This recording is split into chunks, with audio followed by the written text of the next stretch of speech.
कैसन कटलो सुहाग वाली रतिया के छोड़ी हमरा से बतावे सच बतिया के। अरे पहिले राते पियावा के साथे जियावा धक धक करे, पियावा मिलल पतरे राते पलंगिया चर चर करे। अरे पहिले राते सैया के साथे जियावा धक धक करे, पियावा मिलल पतरे राते पलंगिया चर चर करे।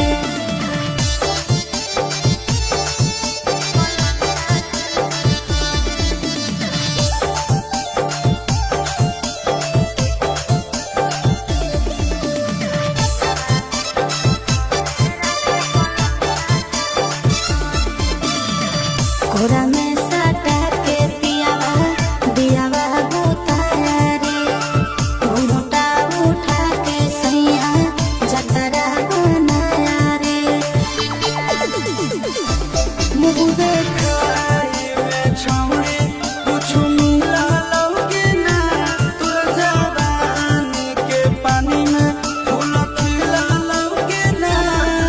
अरे कबो ऊपर कबो नीचे चिजवा मोर धरे, पियावा मिलल पतरे राते पलंगिया चर चर करे।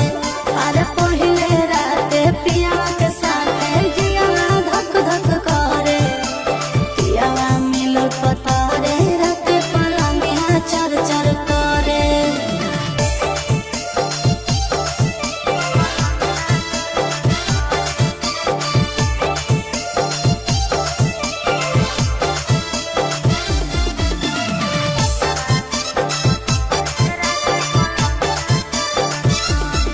सोनवा के नथिया सैया हमारा ले लाया रे, प्यार से धीरे धीरे अपने से पहनाया रे।